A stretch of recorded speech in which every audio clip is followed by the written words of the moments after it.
नमस्कार दोस्तों, स्वागत है आपका हमारे daily Chhattisgarh current affair series में। आज हम 26 दिसंबर से 29 दिसंबर के करंट अफेयर्स के बारे में चर्चा करेंगे। वीडियो की पीडीएफ प्राप्त करने के लिए आप हमारे टेलीग्राम चैनल से जुड़ सकते हैं। साथ ही साथ इसी तरह की करंट अफेयर की वीडियो देखने के लिए सब्सक्राइब करें हमारे इस यूट्यूब चैनल को। चलिए, पिछले वीडियो में हमने जो भी पढ़ा था उसका क्विक रिवीजन हम कर लेते हैं। भारतीय राज्य वन सर्वेक्षण रिपोर्ट ISFR 2023 के अनुसार छत्तीसगढ़ के वन क्षेत्र में कितने वर्ग किलोमीटर की वृद्धि हुई है? 683.62 वर्ग किलोमीटर की वृद्धि हुई है। भारत राज्य वन रिपोर्ट ISFR 2023 के अनुसार छत्तीसगढ़ ने वन और वृक्ष आवरण के क्षेत्र में देश में कौन सा स्थान प्राप्त किया है? प्रथम स्थान प्राप्त किया है। हाल ही में चर्चित प्राचीन कुदरगढ़ धाम किस जिले में है? सूरजपुर जिले में है। छत्तीसगढ़ राज्य के मुख्यमंत्री का प्रमुख सचिव किसे नियुक्त किया गया है? श्री सुबोध कुमार सिंह को नियुक्त किया गया है। हाल ही में चर्चित कुमारी सुशीला नेता किस जिले से संबंधित है? कोंडागांव जिले से संबंधित है। दोस्तों, पिछले वीडियो का क्विज क्वेश्चन था कि छत्तीसगढ़ में विष्णुदेव साय की सरकार निम्न में से किस योजना को फिर से शुरू करेंगी? तो चरण पादुका योजना और सरस्वती साइकिल योजना, इन दोनों योजना को जो है शुरू करेंगी। दोस्तों, आगे बढ़ने से पहले मैं आपको बता दूं कि अभी कुछ दिनों तक वीडियो नहीं आई थी क्योंकि करंट अफेयर्स में अपडेट्स ही नहीं आ रहे थे जो एग्जाम के लिए इंपॉर्टेंट हो, जिसकी वजह से वीडियो नहीं आ रही थी। ठीक है, तो वीडियो नहीं आती तो परेशान ना होइए, सारी चीजों को आपको पढ़ाया जाएगा, कोई भी चीजें नहीं छूटेंगी जो एग्जाम के लिए इंपॉर्टेंट है। ठीक है, चलिए आज के पहले प्रश्न की ओर चलते हैं। हमारा आज का पहला प्रश्न है, छत्तीसगढ़ का पहला फार्मास्यूटिकल पार्क निम्न में से कहां बनेगा? चार ऑप्शन यहाँ पे दिए गए हैं। इसका सही उत्तर ऑप्शन सी, नवा रायपुर में बनेगा। चलिए डिटेल में पढ़ते हैं इसके बारे में। छत्तीसगढ़ राज्य में सेंट्रल इंडिया का नया फार्मास्यूटिकल हब बनने जा रहा है।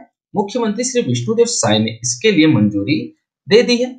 फार्मास्यूटिकल पार्क से नए अनुसंधान, विकास और अंतर्राष्ट्रीय निवेश में वृद्धि हेतु नया रायपुर अटल नगर विकास प्राधिकरण द्वारा सेक्टर 22 ग्राम तूता में छत्तीसगढ़ राज्य औद्योगिक विकास निगम को फार्मास्यूटिकल पार्क की स्थापना के लिए 141.84 एकड़ भूमि आवंटित की गई है। मुख्यमंत्री श्री विष्णुदेव साय ने कहा है कि छत्तीसगढ़ की शहीद वीर नारायण सिंह आयुष्मान स्वास्थ्य योजना के माध्यम से छत्तीसगढ़ के 77,20,000 परिवारों को 5 लाख रुपए तक का निःशुल्क इलाज मिल रहा है, जिसे आने वाले समय में 10 लाख रुपए किए जाने का लक्ष्य रखा गया है। मुख्यमंत्री विशेष स्वास्थ्य सहायता योजना के अंतर्गत विशेष स्थितियों में इलाज के लिए 25 लाख रुपए तक की आर्थिक सहायता प्रदान की जा रही है। तो ध्यान रखिएगा दोस्तों, छत्तीसगढ़ का पहला फार्मास्यूटिकल कहां बनेगा? नया रायपुर में बनेगा। नया रायपुर में कहां बनेगा? ग्राम तूता में बनेगा। कितने एकड़ भूमि आवंटित की गई है? 141.84 एकड़ की भूमि आवंटित की गई है। ठीक है, चलिए आगे बढ़ते हमारे अगले प्रश्न की ओर। हमारा अगला प्रश्न है, छत्तीसगढ़ के किस खिलाड़ी को प्रधानमंत्री राष्ट्रीय बाल पुरस्कार 2024 से सम्मानित किया गया है? चार ऑप्शन यहाँ पे दिए गए हैं। इसका सही उत्तर है ऑप्शन डी, हेमवती नाग को सम्मानित किया गया है। चलिए डिटेल में बढ़ते हैं। राष्ट्रपति भवन नई दिल्ली में आयोजित कार्यक्रम में छत्तीसगढ़ के कोंडागांव जिले की राष्ट्रीय जूडो खिलाड़ी हेमवती नाग को राष्ट्रपति श्रीमती द्रौपदी मुर्मू द्वारा प्रधानमंत्री राष्ट्रीय बाल पुरस्कार 2024 से सम्मानित किया गया। हेमवती नाग ने खेलो इंडिया नेशनल गेम्स और राष्ट्रीय स्तर की अन्य प्रतियोगिताओं में स्वर्ण, रजत एवं कांस्य पदक जीतकर छत्तीसगढ़ का परचम लहराया है। तो ध्यान रखिएगा दोस्तों, छत्तीसगढ़ के कोंडागांव की रहने वाली जो हेमवती नाग है ना, वो छत्तीसगढ़ राज्य के कोंडागांव जिले की रहने वाली है। किस खेल से संबंधित है ये जूडो के खेल से संबंधित है और ये जूडो खेल की राष्ट्रीय खिलाड़ी है। ठीक है, इन्हें प्रधानमंत्री राष्ट्रीय बाल पुरस्कार 2024 से सम्मानित किया गया है। किसने किया है? श्रीमती द्रौपदी मुर्मू जी ने किया है। ठीक है, हमारा अगला प्रश्न है, छत्तीसगढ़ सरकार ने निम्न में से कहां मेडिसिटी बनाने का फैसला लिया है? चार ऑप्शन यहाँ पे दिए गए हैं। इसका सही उत्तर है ऑप्शन बी, नया रायपुर में मेडिसिटी बनाने का फैसला किया गया है। छत्तीसगढ़ सरकार ने नया रायपुर में मेडिसिटी बनाने का फैसला लिया है। यह आधुनिकतम मेडिसिटी लगभग 200 एकड़ में विकसित की जाएगी। एक ही स्थान पर उत्कृष्ट स्वास्थ्य सुविधाएं उपलब्ध करने के लिए नवा रायपुर अटल नगर में अंतरराष्ट्रीय स्तर की मेडिसिटी की स्थापना किया जाएगा। इस परियोजना का उद्देश्य चिकित्सा पर्यटन को विकसित करना और इसे अंतर्राष्ट्रीय मान्यता दिलाना है।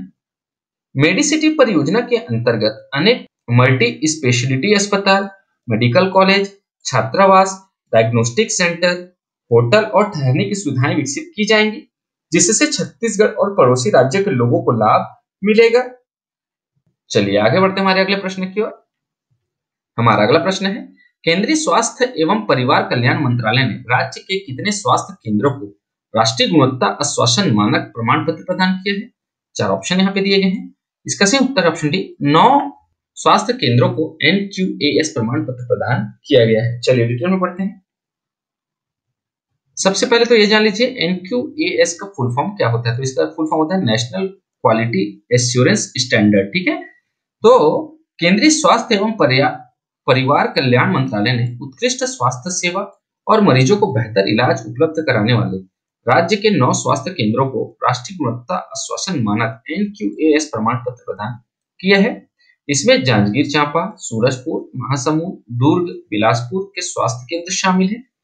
केंद्र सरकार ने राष्ट्रीय गुणवत्ता आश्वासन मानकों पर खरे उतरने वाले स्वास्थ्य केंद्रों को NQAS प्रमाण पत्र से सम्मानित किया है। चलिए आगे बढ़ते हमारे अगले प्रश्न की ओर। हमारा अगला प्रश्न है, निम्न में से किसे छत्तीसगढ़ वॉलीबॉल संघ का प्रदेश अध्यक्ष निर्वाचित किया गया है?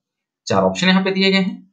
इसका सही उत्तर ऑप्शन है श्री महेश गागड़ा को निर्वाचित किया गया है।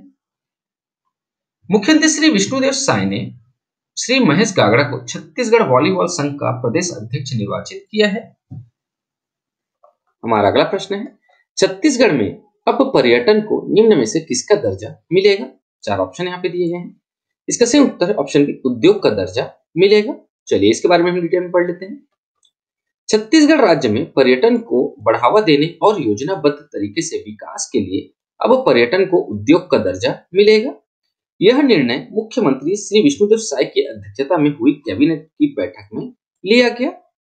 इससे पर्यटन परियोजनाओं के लिए निर्धारित न्यूनतम स्थायी पूंजी निवेश किए जाने पर सामान्य उद्योगों की भांति अनुदान और छूट मिलेगी। गौरतलब है कि छत्तीसगढ़ सरकार की नई औद्योगिक नीति 2024-30 के अंतर्गत पर्यटन, मनोरंजन और अन्य सामाजिक सेवा सेक्टर को शामिल किया गया है। इसके अलावा भारत सरकार एवं छत्तीसगढ़ पर्यटन नीति 2020 में पर्यटन परियोजनाओं के लिए निर्धारित न्यूनतम स्थायी पूंजी निवेश किए जाने पर सामान्य उद्योगों की भांति रियायत दी जाएगी। छत्तीसगढ़ की नई पर्यटन नीति वर्ष 2025 से 30 बनाई जा रही है और छत्तीसगढ़ में अब पर्यटन को उद्योग का दर्जा मिलेगा। मौजूदा पर्यटन नीति मतलब वर्तमान की जो चल रही है वो पर्यटन नीति मार्च 2025 को समाप्त हो जाएगी। छत्तीसगढ़ की नई पर्यटन नीति 1 अप्रैल 2025 को लागू होगी। दोस्तों आज के लिए आपका प्रश्न है कि गुरु घासीदास राष्ट्रीय उद्यान और तमोर पिंगला अभ्यारण्य छत्तीसगढ़ के कौन से क्रम का टाइगर रिजर्व बनेगा? 4 ऑप्शन यहाँ पे दिए गए हैं। इसका सही उत्तर आप हमें हमारे कमेंट बॉक्स में जरूर बताएं। दोस्तों आज की इस वीडियो में इतना ही। दोस्तों आशा करता हूँ आपको हमारी वीडियो पसंद आई होगी। अगर आपको हमारी वीडियो पसंद आती है तो लाइक करें, शेयर करें और हमारे चैनल को सब्सक्राइब करें। इस वीडियो को देखने के लिए आपका बहुत बहुत शुक्रिया। Thank you very much.